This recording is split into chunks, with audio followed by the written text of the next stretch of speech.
Today is the time of installing the toilet, and what I'm going to explain you is the process, and then you will see me doing that. First thing I want to say, because I have watched so many videos about how to install toilet, almost nobody tells you which type of toilet they are installing. They don't put it on the title of the video, so I think this is super important because not every toilet is different. There are some toilets which are the same as others.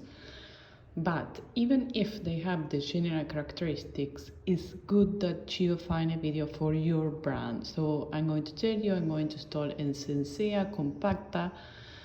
This is the line, these are the measures, this is the manual.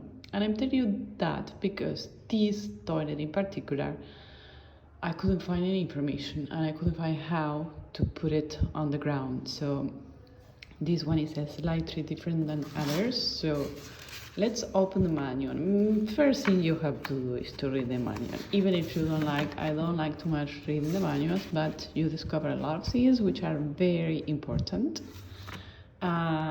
You will find all the parts. So first thing, just open all the package, distribute the scenes on the floor, on whatever you want, and just make sure that you have everything that you need.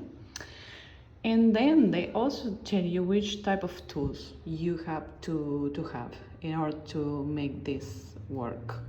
I have almost all of them. If you don't have some of them, like this special hammer, which is made of gum, so it's not so strong. I know how to make one, how to fake one. So just make sure you have in this exact way or similar the tools that you need.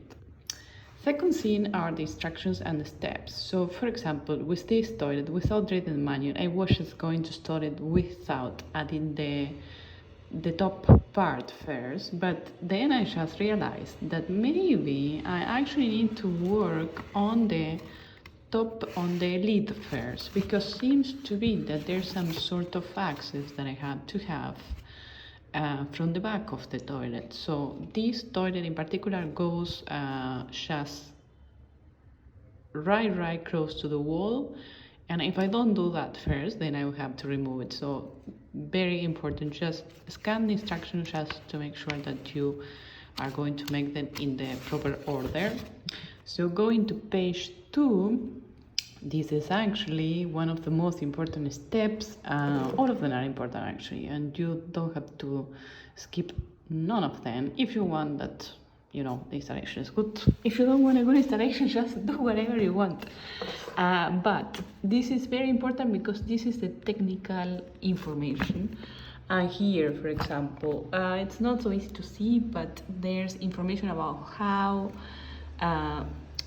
how long outside the wall the entry for the water should be. This is 33 millimeters with plus or minus 3 millimeters. This is more or less the margin of error that you can have. And the same for the discharge. The discharge should be 99 millimeters from the wall plus minus 3.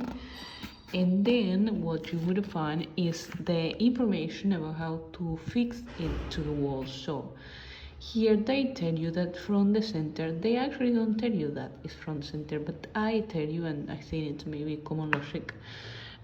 From the center of the toilet, you have to make sure that to the left and to the right there's a separation of 185 millimeters plus minus 5. This is the margin of error, again a little bit bigger because you can manipulate a little bit the position. And then you have to make the holes marked floor. This has to be centered exactly with the discharge of water. And here something very important, how far from the wall you should actually make the hole. This is what is giving you the information. It's so tiny, but it says 90 millimeters. So here you have to stop and make all the measurement on the floor. And one thing which is really important, do you remember how are the pipes behind your toilet? Do you even know where are the pipes? Do you know if there's maybe some other metal lines on the floor? All these questions are questions that you have to make right now before drilling this hole.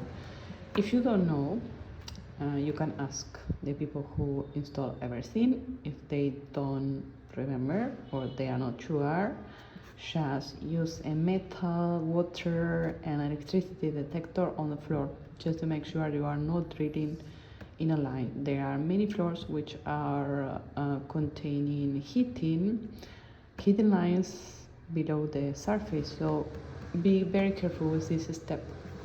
And then they just go on and explain you how to fix everything, how to put the toilet in place, and at the end they show you what is the final step, which is caulking, and the waiting time that you have to make sure for the caulk to be ready. So this is the process, and now we are going to the practice, because the practice is always different. There's something different.